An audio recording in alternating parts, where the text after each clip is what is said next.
ఏదైతే నిన్న మీడియాతో మాట్లాడుతూ అద్దంకి దయాకర్ రాముడు సీత ఏదైతే మీకు ఆ చిన్నమ్మ తండ్రి లాంటి వారా అని చెప్పి అన్న మాటలకు ఏదైతే హిందూ సంఘాలన్నీ కూడా ఆందోళన చెందుతున్నాయి. దీనికి అంతటికి సంబంధించి fire brand Armoor MLA Paidi Rakesh Reddy ఉన్నారు. అసలు ఆ మాటలకు అర్థం ఏంటి, అది ఎందుకు మాట్లాడాల్సి వచ్చింది, దానిపైన ఏమనుకుంటున్నారు అనే అంశం సంబంధించి సార్ చెప్పండి. అద్దంకి దయాకర్ నిన్న అన్న మాటలకు ఎలా స్పందిస్తున్నారు మీరు హిందూ సంఘాలు? అంటే అద్దంకి దయాకర్ మాట్లాడిన మాటలు నిన్న అద్దంకి దయాకర్ నోట్లోకి వచ్చిన మాటలు కావాలి, నోరు అతందే. కానీ చెప్పించినోడు ఈ 420 ముఖ్యమంత్రి రేవంత్ రెడ్డి. ఒక్కసారి చెప్తున్నా, రేవంత్ రెడ్డి నీ క్యారెక్టర్ 420, నువ్వు హిందూ ద్రోహివి. ఎట్లయితే అద్దంకి దయాకర్ లాంటి అమాయకుని అడ్డు పెట్టుకొని ఇంతకుముందు కూడా ఎప్పుడు ఒక మునుగోడు సభలో కోమటిరెడ్డి వెంకటరెడ్డిని ఇతను పిసిసి అధ్యక్షుడు కాగానే కోమటిరెడ్డి వెంకటరెడ్డి తిట్టించాడు నిన్ను. ఒక వల్గర్ లాంగ్వేజ్ మాట్లాడించి దెంగయ్యరా రాకపోతే అని. ఆ పదంతో నీ రాజకీయ జీవితం సగం నాశనం చేసిండు. ఈరోజు నువ్వు నిరుద్యోగిగా తెలంగాణలో తిరుగుతున్నావంటే దయాకర్ అన్న, దీనికి కారణం ఎవడో తెలుసు. 420 ఓటుకున్నోడు దొంగ నిన్ను నీ జీవితాన్ని పాడు చేస్తున్నాడు. రెండోది, నిన్నగాక మొన్న 3 రోజుల కింద ఒక సభలో ఎవరో నీ రాజకీయ భవిష్యత్తు అడిగితే నేను తర్వాత మంచి పదవి ఇస్తానని చెప్పిన తర్వాత మళ్ళీ పాడు చేశాను నేను. ఇదంతటి కారణం రేవంత్ రెడ్డి. ఒక్కటి మాత్రం చెప్తున్నాము, ఒకవేళ నిజంగా దమ్ముంటే నువ్వు దక్షిణ తెలంగాణ బిడ్డవే అయితే రేవంత్ రెడ్డి, ఒకవేళ ఏదైనా పుట్టుక, మానవ పుట్టుక, మనిషి పుట్టుక, మగ పుట్టుక ఉడితే అల్లాని జీసస్ అనరా మీరు. ఎవడన్నా కాంగ్రెస్ వాడు ఒక్కర్రా మీ దమ్ముంటే నా కొడుకులారా. ఇప్పుడు మమ్మల్ని అన్నారు కదరా, మీ చిన్నాన్న రాముడు, మీ చిన్నమ్మన సీతమ్మ, మరి మిగతా అన్నదేంద్రా? జీసస్ మీ చిన్నాన్ననా, మరియమ్మ మీ చిన్నమ్మనా, అల్లా మీ చిన్నాన్ననా అనరెందుకురా మీరు? కొడుకులారా మీ పని ఉన్నది. కాబట్టి దయచేసి ఈ ఎలక్షన్లు కానీ ఒక్కటి మాత్రం చెప్తున్నామండి, ఏ మతస్థులకు వ్యతిరేకం కాదు, మేము ఏ మతానికి వ్యతిరేకం కాదు. కానీ మా ధర్మాన్ని, మా మతాన్ని, మా దేవతల్ని ఎవ్వరు తూలనాడినా పత్వాలు జారీ చేసే రోజులు దగ్గరలో ఉన్నాయి. ఎట్లయితే ముస్లిం సోదరులు పత్వాలు జారీ చేస్తారో రేవంత్ రెడ్డి ఆట మొదలుపెట్టినావు.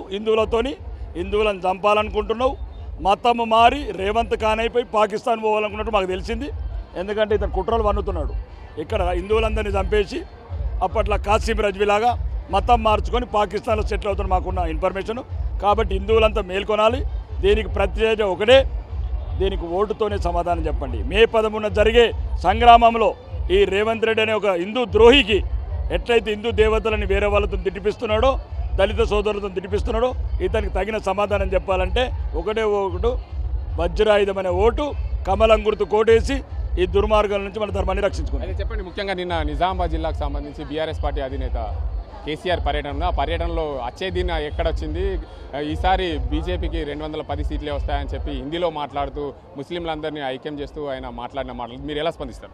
ఒకటేనండి, దేశంలో ఉన్న పార్టీ వీడి పార్టీ వాడి పార్టీ అని కాదు, 22 పార్టీలు అందరూ ముస్లింల వైపు ఉన్నారు. వీడు వాడు ఎవరు లేడండి, మాకెవడు లేడు ఈ దేశంలో. వీడు కేసీఆర్ కావచ్చు, టీఆర్ఎస్ కావచ్చు, బీఆర్ఎస్ కావచ్చు, కమ్యూనిస్టుడు కావచ్చు, ఆల్ పార్టీస్, దేశంలో ఉన్న 22 పార్టీలు అందరూ ముస్లింల వైపు ఉన్నారు. ఇక హిందువులు నిర్ణయించుకునే రోజు వచ్చింది. ఈ దేశంలో బతకల్లా, ఆడబిడ్డల్ని బురకలేసుకోవాలా, లేకపోతే మనం గడ్డాలు పెంచుకొని ముస్లింలు కావాలా, లేకపోతే కశ్మీర్లో చంపినట్లు మన ఆడబిడ్డల్ని రేపులు చేసి రంపాల మీద కోపించుకోవాలా, వెస్ట్ బెంగాల్ అందమైన హిందూ ఆడబిడ్డల్ని రేపులు చేయించుకోవాలా. ఈ నా కొడుకులకు సమాధానం చెప్పే రోజు వచ్చింది. ఏ కేసీఆర్తో పాగలోగా ఉస్కా బాధ కోసం పాగలేవును. ఇప్పుడు కేసీఆర్ కూడా చెప్తున్నా, నీకు మంచిది కాదు కేసీఆర్, వయసు ఇంకా ఉంటావో 5-10 ఏళ్ళు ఉంటావో పీక్తావో, కానీ ఏం మాట్లాడుతున్నావు? మా అక్షంతలను అవమానం చేస్తావు, పులిహోర కలుపుకుంటారు. అవి కలుపుకుంటాం రా భయ్, మా దేవత, మా అక్షింతలు, మా ప్రసాదము, మా దద్దన్నము ఎందుకు తింటారా మీరు?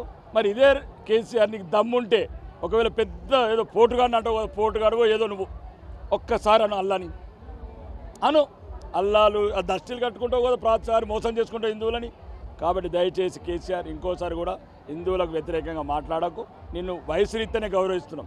వయసు ఒక్కవేళ లేకపోతే నిన్ను మంచిగా ఫుట్బాల్ అన్నట్లు అర్థం తెలంగాణలో. Thank you. మొత్తంగా చూసుకోవచ్చు ఏదైతే తెలంగాణలో నిన్న అన్న మాటలకు సంబంధించి అది అద్దంకి దయాకర్ అన్న మాటలు కావు ఆయన అనిపిస్తున్నారని చెప్తున్నారు. అదేవిధంగా నిజామాబాద్ జిల్లాకు సంబంధించి నిన్న కేసీఆర్ పర్యటన సందర్భంగా దానికి అంతటికి సంబంధించి ఏదైతే పర్యటనలో కేసీఆర్ మాట్లాడిన మాటలు చాలా వ్యతిరేకంగా దేశంలో ఉన్న 22 పార్టీలన్నీ కూడా బీజేపీకి వ్యతిరేకంగా ఉన్నాయి, ఇందు ముస్లింల వైపే ఉన్నాయని చెప్తున్నారు ఆర్మూర్ ఎమ్మెల్యే పైడి రాకేష్ రెడ్డి. ఇది ఇక్కడ పరిస్థితి. కెమెరా పర్సన్ అజింతో గంగారెడ్డి, RTV నిజామాబాద్. మరిన్ని వీడియోస్ కోసం ఛానల్ ని సబ్స్క్రైబ్ చేయండి, లేటెస్ట్ అప్డేట్స్ కోసం వాట్సాప్ ఛానల్ ని ఫాలో చేయండి అండ్ లింక్ డిస్క్రిప్షన్ లో ఉంది.